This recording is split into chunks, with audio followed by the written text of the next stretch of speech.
नमस्कार बच्चों, पुनः हिंदी की कक्षा में आप सभी का स्वागत है। बच्चों, आज हम नया अध्याय पढ़ने जा रहे हैं। पाठ का नाम है बच्चों, क्या निराश हुआ जाए। बेटा, क्या निराश हुआ जाए? क्या निराश होना चाहिए? हमें जीवन में निराश होना चाहिए? नहीं, हमें जीवन में कभी भी निराश नहीं होना चाहिए। और इसके जो लेखक हैं श्री हजारी प्रसाद द्विवेदी जी, उन्होंने हमको ये बताया है कि जीवन में कभी भी निराश नहीं होना चाहिए। कितनी परिस्थितियां ऐसी आती हैं जिसमें मनुष्य निराश हो जाता है, लेकिन निराश नहीं होना चाहिए। हमें हमेशा सकारात्मक सोच से आगे बढ़ना चाहिए। यदि हमारे मन में सकारात्मक सोच होगी तो अवश्य ही हम अपने मंजिल पर पहुंच जाएंगे। अब लेखक हमको ये बताना चाहता है कि आए दिन हम अखबार पढ़ते हैं तो हमें चोरी, डकैती, भ्रष्टाचारी ऐसे ही देखने को मिलता है और बुराइयां ही बुराइयां देखने को मिलती है। लेकिन लेखक क्या कहता है कि यदि हम बुराइयों को इतना रस लेकर दूसरों के सामने प्रदर्शित करते हैं तो उसके साथ हमें अच्छाइयों को भी क्या करना चाहिए? दूसरों के सामने प्रदर्शित करना चाहिए। माने बुराइयों का हम रस लेके, आनंद लेके उसको सुनते हैं, उसी प्रकार अच्छाइयों को भी हमको रस और आनंद के साथ सुनना चाहिए। तो हजारी प्रसाद जी द्वारा लिखित यह एक निबंध है जिसका नाम है क्या निराश हुआ जाए। तो सबसे पहले हम विषय चर्चा करते हैं। ओके बच्चों, तो ध्यान से समझिए।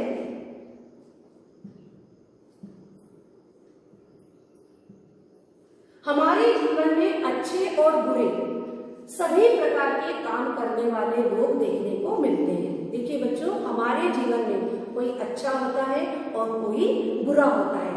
दोनों प्रकार के लोग हमको देखने को मिलते हैं, लेकिन लेखक कहता है हमें अच्छे काम करने वालों से प्रेरणा लेकर, माने बुरे लोगों को तो दूर हटाना है, लेकिन जो अच्छे कर्म करते हैं, अच्छे काम करते हैं, उन व्यक्तियों से प्रेरणा लेकर हमें क्या करना है?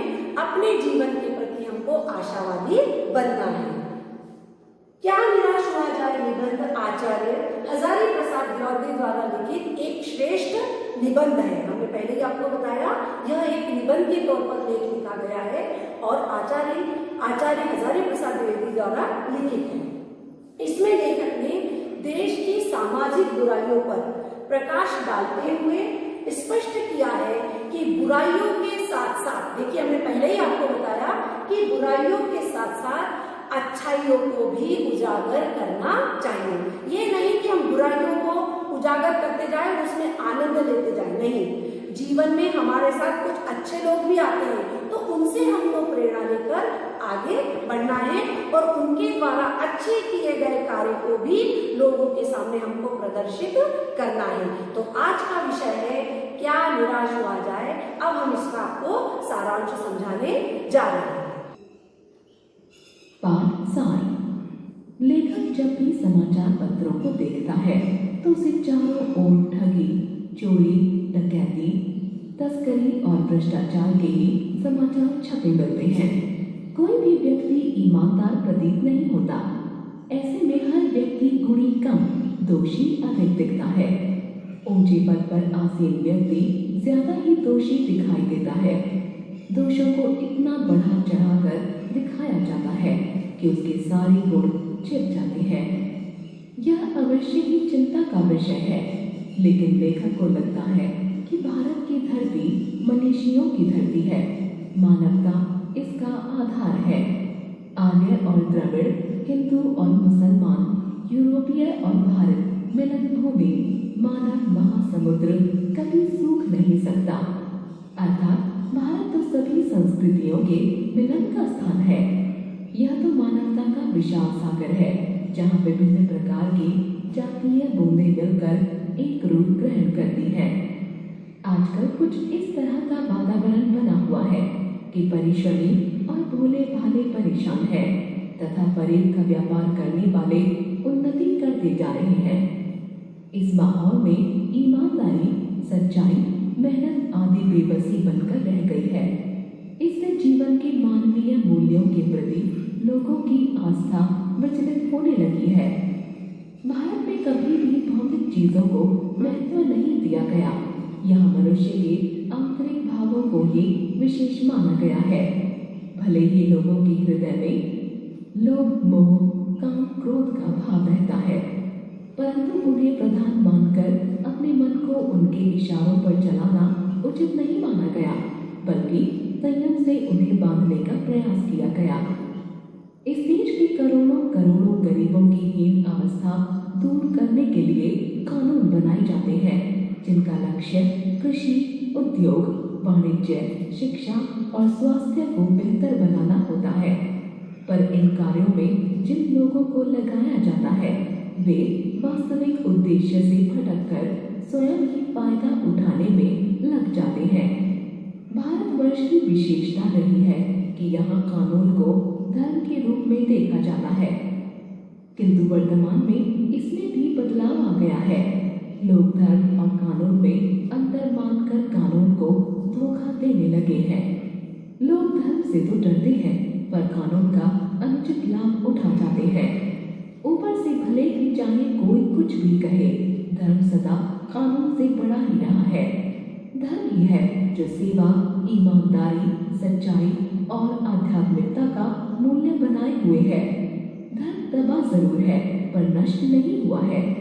वह आज भी लोगों से प्रेम करता है, स्त्रियों का सम्मान करता है, झूठ और चोरी को पाप समझता है।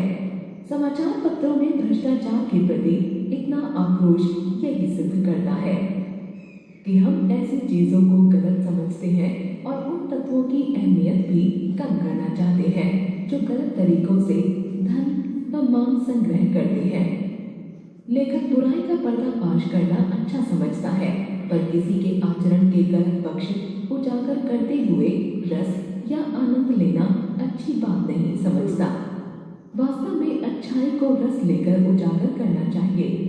अच्छी बातों को उजागर करने से दूसरों के मन में अच्छी भावनाएं जागृत होती हैं। इसी संबंध में एक घटना के बारे में लेखक बताता है कि एक बार टिकट लेते समय उसने टिकट बाबू को गलती से 10 की जगह 100 का नोट थमा दिया और जल्दी से गाड़ी में आकर बैठ गया। कुछ देर बाद वही टिकट बाबू 90 रुपए हाथ में लेकर बोले, ये अपने रुपए ले लीजिए। उस समय टिकट बाबू के चेहरे पर संतोष की गरिमा देखते ही बनती थी। दूसरी घटना के अनुसार लेखक सपरिवार बस में यात्रा कर रहा था। बस ऐसी जगह पर खराब हो गई जहां से 10 मील तक कहीं आबादी नहीं थी। बस के कंडक्टर ने एक साइकिल उठाई और चलना बना। लोगों ने समझा दाल में कुछ काला है। कोई 2 दिन पहले यही हुई डकैती की बात कहता तो कोई कुछ। लेखक सपरिवार था। बच्चे पानी पानी चिल्ला रहे थे, परंतु पानी वहां उपलब्ध न था। लगभग 1.5 घंटे बाद कंडक्टर एक दूसरी खाली बस लेकर आ गया, साथ में पानी और एक लोटा दूध भी। लेखक के बच्चों को दिया। यह देखकर सबकी जान में जान आई। लेखक कई बार ठगी और धोखे का शिकार हुआ, पर उसके साथ उसने कुछ विश्वासघात भी सहा है। लेखक का मानना है कि कष्टकर चीजों का हिसाब रखने से जीवन कष्टकर हो जाएगा, बल्कि ऐसी बातों को याद करो जब लोगों ने तुम्हारी जान बचाई है, किसी रूप में सहायता की है, तो निराशा भरे मन को आशा की किरण अवश्य दिखाई पड़ती है। रविंद्रनाथ ने भगवान से प्रार्थना करते हुए कहा है कि चाहे संसार में नुकसान उठाना पड़े, धोखा खाना पड़े, तो भी हे प्रभु मेरा विश्वास तुम पर हमेशा बना रहे, अर्थात दुखों में ईश्वर का स्मरण करता रहूं। अंत में लेखक इस परिणाम पर पहुंचता है कि मनुष्य की बनाई नीतियां गलत नतीजे पर पहुंच रही हैं। इनमें बदलाव करना होगा। अब भी आशा की ज्योति बुझी नहीं है। हमारे उन्नति और विकास के रास्ते अब भी खुले हैं, अतः मानव मन को निराश होने की आवश्यकता नहीं है। तो बच्चों, आपने इस पाठ का सारांश समझा कि लेखक ने हमको क्या बताना चाहा। लेखक ने हमको यही बताना चाहा है कि जब हम बुराइयों को उजागर करते हैं तो हमको अच्छाइयों को भी उजागर करना है। माने बुराइयां तो हम बड़े रस लेके सुनते हैं, लेकिन अच्छाई की जब बात आती है तो हम उसको उजागर नहीं करते, क्योंकि कुछ 2 घटनाएं लेखक के साथ भी घटी और लेखक ने इसमें अपना जिक्र भी किया, और वो दोनों जो घटनाएं थी वो किस पक्ष में थी? अच्छाई के पक्ष में थी। तो लेखक ने हमको यही बताना चाहा है कि जिस प्रकार हम दोषों का पर्दाफाश करते हैं उसी प्रकार हमको अच्छाइयों को भी लोगों के सामने उजागर करना चाहिए। तो अब हम कवि परिचय लेते हैं, लेखक परिचय लेते हैं, जिसके लेखक है आचार्य हजारी प्रसाद द्विवेदी।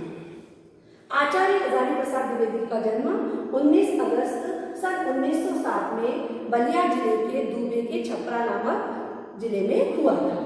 फिर उन्होंने बोला है इनकी उच्च शिक्षा काशी हिंदू विश्वविद्यालय से प्राप्त की। माने इन्होंने जो ऊंची माने BA MA जो डिग्री हासिल की वो कहाँ से की है? काशी हिंदू विश्वविद्यालय से। फिर शांति निकेतन, काशी हिंदू विश्वविद्यालय एवं पंजाब विश्वविद्यालय में भी इन्होंने अपना अध्यापन कार्य किया। आगे इनकी रचनाएं हैं हिंदी साहित्य का इतिहास, आलोचना, शोध, उपन्यास और निबंध लेखन के क्षेत्र में द्विवेदी जी का योगदान विशेष उल्लेखनीय है।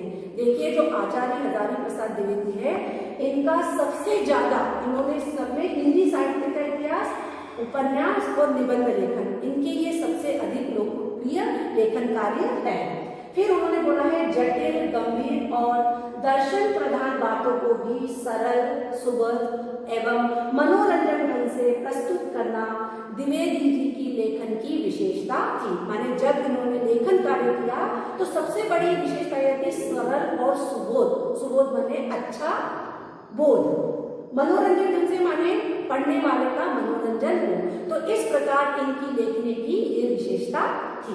इनकी रचनाएं हैं अशोक के फूल, कुटज, कल्पलता, बाण भक्त की कथा, हिंदी साहित्य की भूमिका, हिंदी साहित्य का उद्भव और विकास, कवि उनकी प्रसिद्ध कृतियां हैं।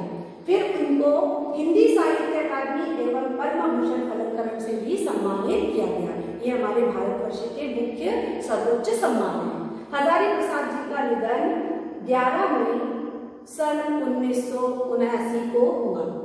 उनके निधन से हिंदी भाषा ही नहीं समूचा राष्ट्र निर्धन हुआ था। माने जब इनकी मृत्यु हो गई, निर्धन माने गरीब नहीं, माने इस प्रकार का महान व्यक्ति हमने खो दिया।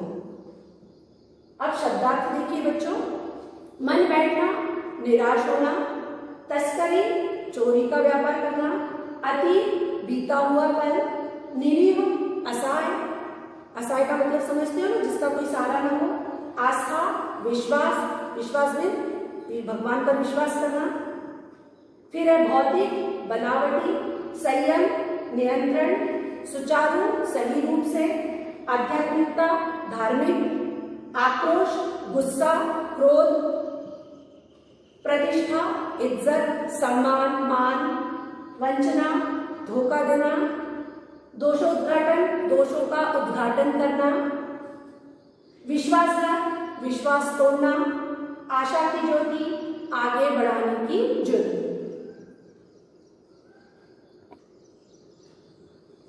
तो बच्चों आज का हमारा यह अध्याय यहीं पर समाप्त होता है। आशा करती हूँ आपने इसको बहुत अच्छी तरह से समझा होगा। धन्यवाद।